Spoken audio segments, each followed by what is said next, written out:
Kumusta mga brad? Marami nga po ang nagtataka at nagtatanong bakit daw walang adventure scooter si Yamaha. Mabuti pa daw kasi si Honda, meron siyang ganon. Meron siyang ADV 160 at available pa dito sa Pilipinas. Samantalang si Yamaha daw, nga. Ang totoo niyan mga brad, meron naman talaga siyang adventure scooter. Kaso lang wala sa Pilipinas. Isa na nga po dito ang kanilang Yamaha Zuma or Yamaha BWS 125. Kaso lang iba yung itsura niya sa mga nakasanayan nating adventure scooter.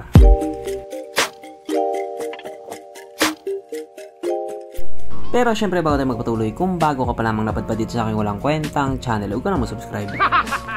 So yun na nga, nagtataka nga po ang maraming tao bakit daw walang adventure scooter si Yamaha dito sa Pilipinas. Ang totoo niyan, meron naman talaga. Oo, may adventure scooter sila, kaso wala sa Pilipinas. At bukod nga po doon, hindi siya yung katulad sa nakasanayan nating adventure scooter na katulad sa Honda ADV or sa iba pang mga adventure scooter na made in China. May sariling mundo kasi si Yamaha.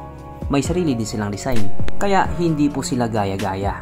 Okay. At isa pa nga po sa mga adventure scooter nila na nilabas sa ibang bansa pero wala sa Pilipinas, walang iba kundi ang isang to. Siguro nga mapapatanong ka din, adventure scooter ba yung hayop na yun? Sabi ko naman sa inyo iba talaga yung style ng adventure scooter sa kanila. May sarili silang mundo at hindi sila gaya-gaya. At ang pangalan nga po sa adventure scooter na yun wala iba kundi ang Yamaha Force X 125. Wow. Kung titignan nga po natin yung itsura niya, para lang talaga siyang ordinaryong scooter. Pero kung susuriin mo na nga siyang mabuti, tama, isa nga siyang ordinaryong scooter. Ang dahilan lang naman kasi talaga kung bakit naging adventure scooter siya, naka-dual sport yung gulong niya. Pero kung ang design naman ang pag-uusapan, hindi din natin pwedeng sabihing pangit siya. Pero pwedeng pangit ka. Kung titignan kasi natin yung itsura niya, unique din talaga siya. At bukod nga po doon, may kargahan siya ng red horse. Yun kasi ang importante.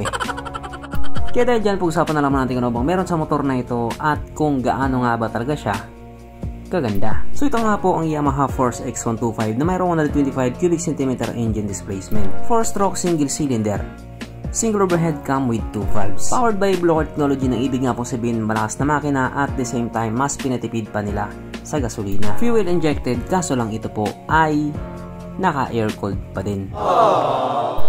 Panay siyan sa Honda Click 125. Pagdating naman po sa kanyang power, ito po ay mayroong 8.1 horsepower at 6,000 RPM, 9.7 Nm of torque at 5,000 RPM. Na ayon nga po sa mga checkong putso na nakagamit sa motor na ito po ay kayang tumakbo sa bilis ng 90 km per hour. Pero kung dinala lang sana sa Pilipinas yan, panigurado aabot ng 120 kph yan. Aba syempre, ibang usapan na kapag Pinoy na nakasampa.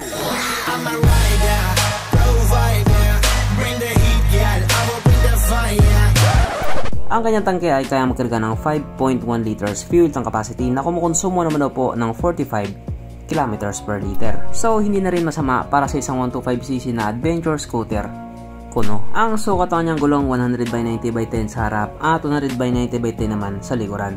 So parehas lang. At parehas nga din po itong naka-tubeless. Pagdating naman po sa kanyang braking system, ito po ay naka-disc brake sa harap at drum brake pa din po sa likuran. At wala din po siyang ABS. Ang kanyang seat height ay mitaas sa 750mm at 125mm naman ang kanyang ground clearance. At ang motor nga po na ito ay may kabuuang bigat na 92 kg. So para nga po sa 125cc na di umano adventure scooter, magaan po siya. Pag may humps, paliparin mo na para masaya. Gunggong! Mapunta naman po tayo sa iba pa niya mga features. So ang ilaw nga po sa motor na ito, naka-halogen pa din. At bulb type naman ang kanyang mga signal lights. So malinaw na malinaw, wala pong espesyal sa mga ilaw niya.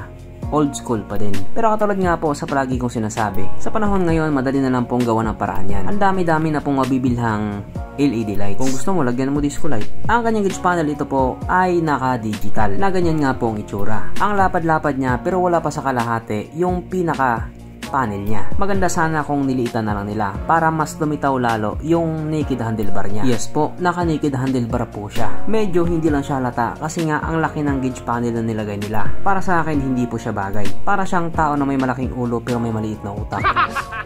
At kung mapapansin nga din po ninyo, hindi pa po siya nakakilis. Disusi pa din po siya. Pero okay lang naman yun. May mga tao na mas gusto yung kanon. Kaso lang yung isa sa mga pinakapaborito nating feature, hindi po nila nilagay dito sa motor na ito. Wala po siyang USB charging port. Kaya kahit saan ka pa magpunta, hindi ka makakanood ng Cornhub. Meow, meow, meow, meow. At isa nga din po sa mga wala sa kanya, wala din po siyang kickstart. Na siya nga pong palaging hinahanap ng mga taong walang pambili. Pero dito may pambili ka man o wala, alam kong hinahanap mo to. Sapagkat nandito na nga po tayo sa exciting na part, ang kanyang mga suspension. So sa harapang bahagi nga po ito ay ginamitan ng telescopic fork. At sa likuran naman ito po ay gumagamit ng single shock absorber. Na ayon nga po sa mga Chekong Putsu na nakagamit sa motor na ito, maganda ang bounce.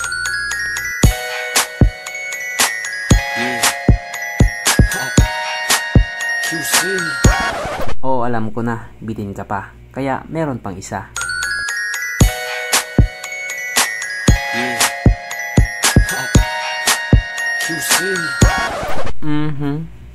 Panigurado.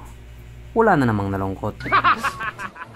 At dahil wala nga po nalungkot, alam na po natin kung present nga ba sa motor na ito yung tatlong pinaka-importanting features. So, una na nga po dito ang kanyang lagayan ng istalyon. At good news mga brad, meron siyang ganun. Meron siyang lagayan ng istalyon. Pangalawa, meron din po siyang sabitan ng pulutan. At oras na nga po para sa ating ride horse check, ang pinaka-importanting feature sa isang motor. At ayon nga po sa aking masusing pag-aanalisa, ang motor na ito ay kaya magkarga ng 2 kahong red horse.